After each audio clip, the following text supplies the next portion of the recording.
여러분 오늘이 절기상 어떤 절기인지 알고 계시죠? 예, 오늘이 우리 24절기 중에서 우수에 해당하는 그런 절기입니다. 저는 얼마 전까지만 해도 절기에 별로 이렇게 관심이 많이 없었는데 이제 일기예보를 보고 또 많은 이 지구 온난화로 인해서 굉장히 많은 재난과 재해들이 일어나면서 일기예보도 관심을 가지면서 보게 되고 또 이렇게 절기에 대해서도 우리 어르신들이 하시는 말씀이 하나도 틀린 게 없구나 살아가면서 계속 느끼고 있습니다. 우수라는 이 절기는 비우자와 물수자를 써서 빗물이라는 그런 뜻을 갖고 있습니다. 이제 추위가 풀려가면서 눈도 녹고 얼음도 녹고 서리가 녹아서 빗물처럼 되는 것이죠. 그래서 봄이 오는 그런 소식을 입춘과 함께 이렇게 전하게 되는데요. 이 우수라는 절기가 입춘이 지나고 한 15일 되는 딱 오늘 2월 19일 이 즈음이 우수라는 절기입니다. 작년 한 해 동안 지구온난화로 인해서 재난과 재해가 우리나라를 비롯해서 세계 곳곳에서 많이 일어난 것을 볼 수가 있습니다. 지구온난화가 되면 폭염과 홍수가 나게 되고 식량 위기도 굉장히 심각해집니다. 태풍도 자주 불어오게 되죠. 초, 중고등학교에서 배우는 사회과학 시간에 보면 지구 평균 그 온도가 1도씩 상승했을 때 어떤 이 지구의 변화가 일어나는지를 표로 만들어 놓은 게 있더라고요. 그래서 제가 보면서 전에는 참 관심이 없었는데 굉장히 유심히 보게 되었습니다. 여러분 지구 온도가 1도 올라가면 지구에 어떤 변화가 있는지 아시는지요? 1도가 상승하면 대형 산불이 나고 폭염과 함께 허리케인이 발생한다고 합니다. 2도가 상승하면 빙상이 무너지게 되고요. 남극의 그런 얼음들이 다 무너지고 물 부족 현상이 일어나고 또 폭염이 우리가 많이 시달리게 되는 이런 현상이 일어난다고 합니다. 점프해 볼까요? 4도가 올라가면 이제 이 지구가 사막화가 되고 홍수가 일어나면서 사람이 거주하기 힘든 지역이 늘어난다고 합니다. 한 번 더 점프해 볼까요? 8도. 지구가 8도까지 온도가 올라가면 사람이 살 수가 없고 쓰나미가 일상이 되는 거죠. 해수면이 도시를 덮으면서 굉장히 살인적인 열사병이 사람이 도저히 살 수 없는 그런 환경이 된다고 합니다. 여러분, 기후변화에 대해서 많은 학자들이 대안을 내놨죠. 인간의 힘으로 할 수 있는 거 우리 많이 들어봤죠. 적정 온도를 지켜라, 쓰레기를 줄여라, 분리수거해라, 그리고 대중교통 이용하고 자전거 타고, 그렇죠? 화학세제를 사용하지 말아라. 우리가 우리의 노력으로 할 수 있는 그런 재해에 대한 대안이 있다면, 우리가 최근 조금 전에 우리 집사님께서 기도하실 때도 튀르키예와 시리아 지진 이야기를 했는데 정말 급격한 지각 변동으로 인해서 정말 20만 명 이상이 지금 매몰되어 있고 지금 시신만 찾은 게 3만 7천 명이에요.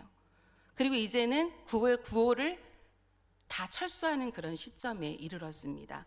기적처럼 한두 사람들이 계속해서 구출이 되고 있지만 이런 재난을 보면서 정말 이 구호 현장에 있는 많은 분들이 인터뷰를 통해서 지구가 멸망하면 이렇지 않을까라는 증언들을 쏟아내고 있는 것을 들었습니다. 작년에는 러시아가 우크라이나를 침공했죠. 전쟁이 21세기에 일어날까라고 생각했는데 일어났고 지금도 계속해서 일어나고 있는 것을 볼 수가 있습니다. 무고한 생명들이 계속 죽어가고 있고 슬퍼할 겨를도 없이 이 지구상의 재앙들이 계속해서 터지고 있습니다. 여러분, 우리들이 젊은 날에는 어떻습니까?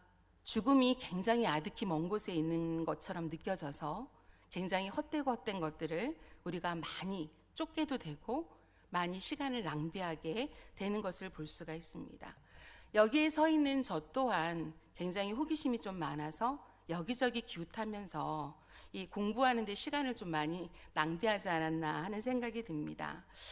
제가 초중고등 고등학교를 졸업하고 나서도 거의 쉬지 않고 한 10여 년간을 계속 공부를 했던 것 같습니다. 제가 얼마나 호기심이 많은지 알려드리면 제가 대학에서 전공한 이 대학원까지 다 합쳐서 전공한 이 학과가 이렇습니다. 제가 처음에는 책을 너무나 좋아해서 문헌정보학을 제가 전공을 했습니다. 그리고 나서 제 본교회가 서울에 있는 소망교회, 곽선희 목사님이 그 당시에 심호하셨는데 목사님께서 저에게 신학을 해보라고 하셔서 제가 그때 신학을 했습니다. 신학을 하고 또 상담심리학과 사회복지학을 같이 전공을 했고요.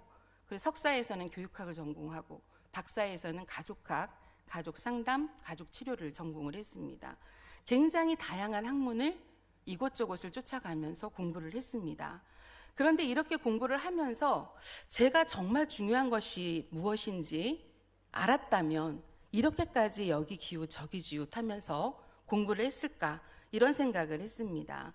저는 박사 논문을 4년 동안 썼는데 4년 동안 쓰고 박사학위를 받고 나서 제가 대학에서 학생들을 몇 학기를 가르쳤는데요. 학생들을 가르치면서 일반 학문을 가르치면서 굉장히 힘들었습니다. 그러면서 한 순간순간 저한테 안에서 들려오는 이야기가 내가 가르쳐야 할 것은 복음이 아닐까, 이런 생각이 드는 거예요. 그래서 제가 굉장히 오랫동안 제가 사역을 해왔지만 기도하던 중에 저에게 굉장히 거룩한 명분이 생기고 기회가 찾아와서 제가 현재 정말 좀 늦었지만 신학대학원에 입학을 작년에 해서 1년을 무사히 마쳤습니다. 물론 제가 배웠던 많은 학문들이 무의미하지 않고 삶의 이곳저곳에서 쓰여지고 있어서 감사한 마음입니다. 하지만 정말 중요한 것을 제가 좀 더 일찍 깨달았으면 얼마나 좋았을까라는 생각을 합니다. 다소 늦은 나이이지만 저는 제 생의 마지막 순간에 목회자로서 제 삶을 아름답게 마무리하고 싶었습니다. 목사 안수에 대해서 굉장히 체념한 시간들이 길었었는데 담대한 믿음을 가지고 그 길을 지금 가기 위해서 발을 내딛고 있습니다.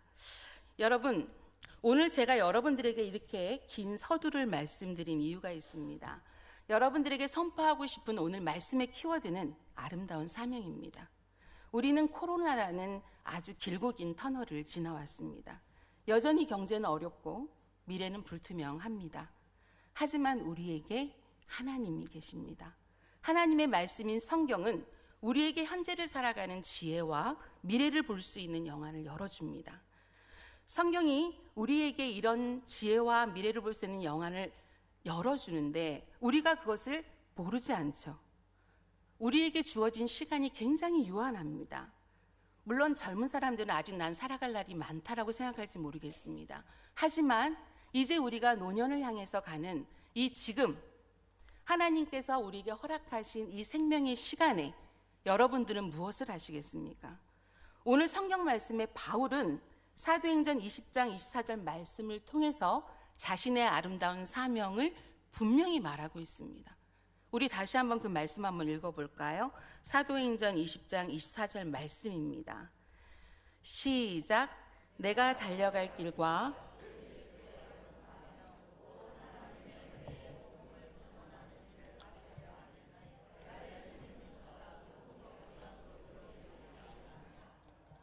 아멘. 여러분, 바울이 어떤 사람이었습니까? 바울은 예수님을 믿는 사람들을 끝까지 쫓아가서 잡아서 감옥에 놓고 핍박했던 그런 사람이었습니다. 하지만 다메섹 도상에서 예수님을 만나고 이 죄인 중에 괴수인 바울이 180도 달라졌다는 것입니다. 사람이 어떻게 이렇게 변할 수 있을까요? 예수 그리스도만이 오직 사람을 완전하게 바꾸실 수 있는 것입니다. 예수님을 만난 사람은 삶의 태도와 모습도 달라져야 합니다. 지금 이 시대를 성령 시대, 성교 시대라고 이야기를 합니다. 하나님께서는 한국 교회를 통해서 복음화의 비전을 심어주셨고 한국 교회의 부흥과 함께 많은 복을 이 땅에 부어주셨습니다. 여러분, 성교라고 하는 것은 우리가 하는 게 아닙니다. 하나님이 하시는 것입니다. 그리고 교회를 통해서 하시는 것입니다. 많은 교회들이 주님의 마지막 성교 명령에 불순종하고 있는 것을 보게 됩니다. 왜 성교를 해야 하는지 성경 말씀을 통해서 들으면서도 들음에 그치고 잊어버리고 핑계를 대면서 성교의 소극적인 모습을 보이는 것을 볼 수가 있습니다. 바울의 성교 여행은 오늘날 복음을 전해야 하는 우리 모두에게 우리에게 주어진 이 시간을 어떻게 하나님 앞에서 하나님이 기뻐하시는 시간으로 채워가야 할지를 우리에게 알려주고 있습니다. 우선 바울은 성령의 인도하심에 복종한다는 점을 선교의 처음 전략으로 삼았습니다. 여러분, 성령께서 열어놓으신 그런 문들을 통해서 우리가 나가야 합니다. 사도행전 16장에도 보면 마게도니아 선교에 대한 이야기가 시작되는 것을 볼 수가 있습니다. 이 모든 선교의 시작이 성령의 인도하심을 얻기 위해서 이렇게 선교가 시작된 것을 볼 수가 있습니다. 그리고 또한 이 선교를 시작할 때 가장 중요한 것이 있습니다. 사도행전 16장에는 기도의 중요성에 대해서 우리에게 이야기를 하고 있습니다. 기도가 선교의 시작에 우선이 돼야 된다는 것인데요. 현재 다윗과 요셉 학교가 태국으로 선교 아우리치를 떠났습니다. 매주 토요일마다 이 선교를 떠나기 전에 매주 4시간에 걸쳐서 공부하는 그런 시간들이 있었습니다. 그 시간들 속에 저도 같이 옆에서 같이 그 모습을 바라보고 있었는데요. 이 다윗과 요셉 학교에 속한 학생들의 어머님들이 그 시간에 지하에서 이 학생들, 이 다윗과 요셉 학교를 위해서 계속해서 중보 기도를 했습니다. 이 중보 기도의 과정들을 보면서 성경 속에 나오는 바울이 선교를 할 때 이 선교를 준비하는 그 모습과 맥이 닿아있다는 생각을 하였습니다. 기도 생활을 통해서 하나님께서는 우리에게 환상과 말씀을 통해서 준비시키는 것을 우리는 알게 됩니다. 모든 것이 성령의 인도하심에 따라서 순종해가는 그런 선교여야 한다는 것입니다.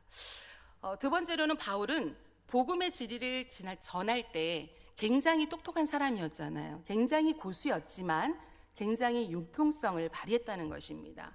우리가 흔히 바울이 동역자 문제로 바나바와 싸우거나 이런 문제를 보면서 바울이 좀 성격이 꽉 막힌 사람이 아닌가 생각할 수 있는데 그렇지 않습니다. 성경 속에 보게 되면 바울은 굉장히 융통성이 있는 사람이었습니다. 하지만 복음에 있어서만은 타협하지도 않았습니다. 하지만 여러분들에게 제가 지금 읽고 싶은 성경이 있는데 고린도전서 9장 19절에서 23절 말씀이 좀 긴데요. 이 성경 말씀을 읽으면 바울이 얼마만큼 융통성이 있는지 알게 되고 우리가 어떤 융통성을 가지고 복음을 전해야 되는지 성경이 우리에게 말해주고 있습니다. 여기 띄어져 있을 텐데 고린도전서 9장 19절에서 23절 말씀을 우리가 천천히 같이 한번 읽어봤으면 좋겠습니다. 준비 시작.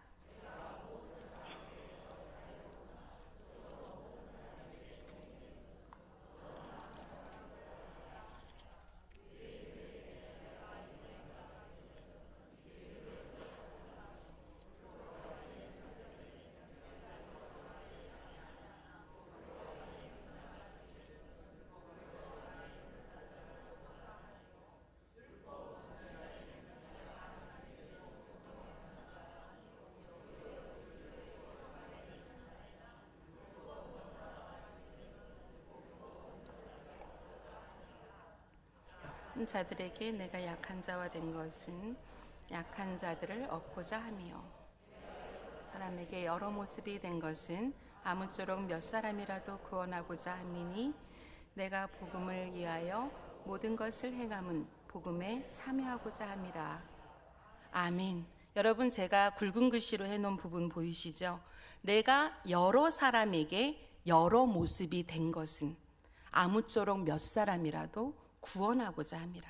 이렇게 복음의 열정을 가진 바울이었습니다.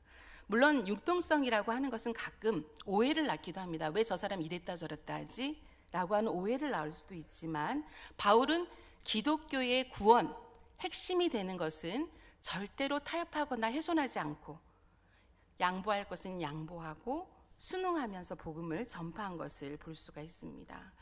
세 번째로 바울은 제한된 지역에서 집중적 선교 활동을 폈는데요. 쉽게 이야기하면 이렇습니다. 동구 지역의 복음은 전화교회가 책임진다. 이 동구를 책임지는 전화교회. 이 제한적인 지역인 것이죠. 마찬가지로 바울은 갈라디아의 소아시아와 유럽에 속한 마게도니아, 아가야 지방 이런 쪽에서 선교를 집중적으로 하였습니다. 이 지역은 도시였어요. 도시. 그러니까 굉장히 이 바울은 전략적인 선교를 한 것을 볼 수가 있습니다. 바울은 이 지역에서 어떤 일을 했냐 하면 그저 내가 말씀을 선포해서 많은 사람을 모으는, 옛날 우리 그 초창기 기독교에서 부흥회를 많이 해서 뭐 몇백 명, 몇천 명씩 막 이렇게 굉장히 부흥이 일어나는 일시적인 이것이 아니라 바울의 전도는 어떤 것이었냐면 복음을 선포하고 나면 그곳에 교회를 세우는 거예요. 교회를 세워서 그 교회가 든든히 서가는 모습을 보고 자립할 수 있을 때 거기를 떠나는 것입니다. 바울의 선교는 그런 형태를 띠면서 선교를 한 것을 볼 수가 있습니다. 그리고 또한 바울은 그 자기가 세운 교회가 많이 부흥했다고 해서 거기에 더 머물러 있지도 않았고요. 동역자들에게 그 자리를 맡기고 또 자기는 더 험한 험지를 찾아서 전도를 하러 간 것을 볼 수가 있습니다. 바울은 로마라고 하는 행정 중심지에서 굉장히 많은 위협을 받을 수 있었지만 그 도시가 주는 장점들을 다 활용하면서 전도를 한 것을 볼 수가 있습니다. 당시에는 헬라 문화가 굉장히 그곳에 왕성했고 교육의 중심지였거든요. 그리고 또한 구약 성경이 원래는 히브리어로 쓰여져 있지만 당시에 헬라어로 구약 성경을 번역해서 많은 사람들이 복음을 전하고 성경을 읽을 수 있도록 했다는 것입니다. 이것이 굉장히 그 헬라파 유대인들에게 또 많은 복음을 전할 수 있는 기회가 되었다는 것입니다. 그리고 또한 바울은 흩어진 그 헬라파 유대인들이 복음을 듣지 않을 때는 바로 성향해서 바로 또 다른 이방 지역으로 또 전도 전략을 짜서 복음을 전하러 간 것을 볼 수가 있습니다. 네 번째로는 바울은 인격적인 자신의 삶의 모범을 통해서 복음을 전했습니다. 바울이 데살로니가 전서 1장 6절에 여기 말씀은 없을 텐데요. 우리와 주를 본받는 자 되었으니 라는 말씀이 있습니다. 너희는 우리와 주를 본받는 자 되었으니. 그래서 직접 그리스도의 사랑을 자신이 모범적으로 보여주었다는 것입니다. 그래서 그 모습을 보고 사람들이 전도되어서 또 복음을 믿게 되는 이런 식으로 바울이 복음을 전한 것을 볼 수가 있습니다. 다섯 번째는 바울은 혼자서 복음을 전하지 않았습니다. 항상 여러분들도 바울의 선교여행을 보게 되면 항상 동역자가 있는 것을 보게 됩니다. 동역자를 발굴해서 함께 선교를 하고요. 그리고 같이 가르치고 선교 사역을 감당한 것을 볼 수가 있습니다. 근데 이 동역자들도 굉장히 다양해요. 예를 들면 우리가 잘 아는 그 바나바는 레위인이고요. 디모데는 또 유대인의 피를 받은 그런 디모데가 있었고 또 헬라인이었던 디도가 있었습니다.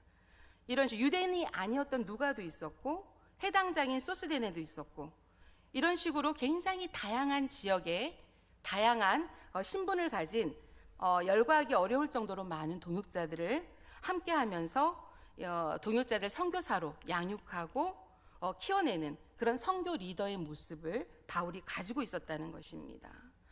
우리 전화교회도 저는 제가 생각할 때 저도 이제 전화교회에서 사역한 지가 좀 오래된 그런 사역자일 수 있겠는데요. 저는 저희 교회가 선교하는 교회라고 생각합니다. 그리고 참 감사하는데요. 하나님께서는 선교를 할 때 교회를 통해서 선교를 하십니다. 그리고 이 선교의 그 큰 목적 중에 하나는 독립된 교회를 또 그 지역에 세우는 거예요. 왜냐하면 하나님께서 교회를 통해서 또 그 선교 명령을 주시기 때문에 그렇습니다. 우리 전화교회도 이 동부 지역에 복음화를 감당하는 그런 사명을 가졌다고 생각을 합니다. 우리 전화교회가 또 하나님께서 기뻐하시는 그런 선교적 사명을 잘 감당하는 그런 교회가 되었으면 좋겠습니다. 여러분 마지막인데요. 7번째 선교의 원리를 보게 되면 바울은 소명에 대한 확신이 있었습니다. 갈라디아서 1장 15절 말씀이 위에 띄어져 있을 텐데요. 갈라디아서 1장 15절 말씀을 우리가 같이 한번 읽어보겠습니다. 시작. 내 어머니의 태로부터 나를 택정하시고 그의 은혜로 나를 부르신 이가. 바울은 자신이 부르심을 받았다고 자신이 달려갈 길을 다 달려갔다고 확신에 차서 고백하고 있는 것을 보게 됩니다. 바울은 복음을 위해서 내가 택정함을 입었다라고 분명히 고백했습니다. 여러분 하나만 더 보겠습니다. 에베소서 1장 1절 띄어진 말씀을 같이 한번 읽어보겠습니다. 시작. 하나님의 뜻으로 말미암아 그리스도 예수의 사도된 바울은 에베소에 있는 성도들과 그리스도 예수 안에 있는 신실한 자들에게 편지하노니. 아멘. 여러분 보세요. 바울이 자기 자신이 사도된 것, 그리고 자기 자신이 하나님의 뜻으로 말미암아서 사명을 감당하는 자로 부르셨다는 것에 대해서 굉장히 확실하게 성경에 기록해 놓은 것을 볼 수가 있습니다. 하나님의 뜻으로 말미암아 그리스도 예수의 사도로 부르심을 받았다. 우리도 이 고백을 할 수 있어야 됩니다. 바울은 그래서 죽을 고비를 엄청 많이 넘겼지만 그런 고난과 고초 속에서도 찬송을 할 수 있는 그런 힘을 갖게 된 것을 우리는 발견하게 됩니다. 바울은 성령님의 인도하심에 굉장히 민감하게 반응했고요. 행동도 굉장히 민첩했습니다. 바울의 선교 원리의 기초는 성령님의 인도하심에 순종하는 것이었습니다. 바울이 보여준 소명의식은 우리가 가져야 되는 선교의 자세이기도 한데요. 초대교회사를 공부를 해보면 몇백 년 전에 기독교 역사에서도 복음을 방해하는 적그리스도나 이단들이 넘쳐난 걸 알 수 있어요. 여러분 지금도 그렇잖아요. 신천지부터 시작해서 얼마나 많은 이단들과 적그리스도가 있습니까? 이런 속에서 똑같이 어떻게 보면 그 당시에도 박해가 있었지만 지금도 기독교에 대한 박해가 있다라고 저는 생각을 합니다. 여러분 지금 하나님의 복음을 모르는 사람들은요, 신천지 통일교 하나님의 교회, 여호와의 증인 이런 이단들이 정통 교회하고 동일하다고 보는 사람들이 너무 많거든요. 우리가 복음을 바르게 전할 수 있어야 합니다. 저는 오랫동안 큐티를 해왔는데 아마 제가 단위에 쓰면서 큐티 얘기를 굉장히 많이 한 것 같아요. 큐티의 유익에 대해서 말씀을 많이 들었는데 올해도 제가 이 큐티를 정기구독을 항상 이제 연말 되면 1년치를 정기구독을 항상 하면서 이제 말씀을 끊이지 않고 이제 매일매일 읽으려고 노력을 하는데요. 근데 올해처럼 이렇게 성경 말씀에 능통하고 싶다는 그 소망을 가진 적이 없었던 것 같아요. 그러니까 내가 하나님의 말씀에 능통해야 복음을 전할 때, 그쵸? 이 말씀이 나에게 성령의 검이 되어준다는 것입니다. 그래서 이 성경에 능통하기 위해서 아볼로가 성경에 보면 성경이 능통한 자라고 이렇게 표현이 되어 있는데 우리가 복음을 전할 때 성경에 능통한 게 굉장히 큰 장점이 되어주죠. 말씀이 살아 움직이면, 그쵸? 우리가 하는 게 아니라 하나님이, 성령님이 마구마구 움직여 주시기 때문에 우리는 성경에 능통할 때 어떻습니까? 복음을 전하는 강력한 도구를 가지게 되는 것입니다. 또한 예수님의 모습이 내 삶에 나타나는 것, 그렇죠? 아까 바울이 전도를 할 때 그리스도의 삶의 모범을 보였다라고 제가 말씀을 드렸습니다. 예수님이 내 삶을 통해서 복음으로 나타나는 것, 예수님이 내 삶 속에서 복음으로 나타내는 것을 보여주는 것, 이것이 바로 전도 대상자를 감동시킬 수 있고 그 사람이 교회에 올 수 있도록 만든다는 것입니다. 지난 2월 4일에 울산 제일교회에서 이렇게 교사 세미나가 있었습니다. 그때 이제 시작 예배를 할 때 김일환 목사님이 하늘터 교회 목사님이신데요. 이 목사님께서 이제 하신 말씀 중에 은혜를 받는다는 것이 무엇일까라고 이렇게 물으시면서 말씀을 시작하셨었습니다. 그때 은혜를 뭐라고 표현하셨냐면 은혜는 내가 해야 할 일을 아는 거다. 내가 해야 할 일을 알았다는 거다. 이렇게 표현을 하셨는데 굉장히 인상적으로 남았어요. 그러면서 이제 마리아가 처녀의 몸으로 성령으로 잉태를 했을 때 천사가 나타나서 뭐라고 했냐면 하나님의 은혜 받은 자, 마리아를 향해서 하나님의 은혜 받은 자라고 이야기를 했습니다. 이 은혜 받은 자로서 무엇을 할지 알았다는 것이죠, 마리아가. 어떻습니까, 여러분? 당시에 처녀가 잉태를 하면 죽는다는 것을 마리아는 알았지만 그럼에도 불구하고 순종했다는 것이죠. 여러분, 우리가 그리스도인이기 때문에 앞으로 어떻게 보면 더 피해를 입을 수 있어요. 내가 피해를 입더라도 어떻습니까? 그리스도를 증거하는 거, 말씀대로 행하는 것이 바로 은혜 받은 자라는 것이죠. 성도 여러분, 여러분은 하나님을 사랑하십니까? 안 사랑하시나요? 다시 한번 물을까요? 여러분 하나님을 사랑하십니까? 예. 여러분 사랑이 뭘까요? 사랑하는 사람을 행복하게 해주는 게 사랑이잖아요. 하나님을 사랑한다면 하나님을 행복하게 해드려야죠. 그렇죠? 은혜는 내가 해야 할 일을 알았다는 것이다. 여러분은 남겨진 내 삶의 시간들을 무엇을 위해 사용하시겠습니까? 바울처럼 달려갈 길을 마칠 때까지 복음을 전하시겠습니까? 마리아처럼 은혜 받은 자로서 죽음을 두려워하지 않고 말씀에 순종하시겠습니까? 오늘 이 시간 하나님께서 여기에 있는 전화교회 성도님들에게 물어보십니다. 사랑하는 자여, 내가 나를 사랑하느냐? 여러분에게 오늘 하나님께서 물어보십니다. 네가 나를 사랑하느냐?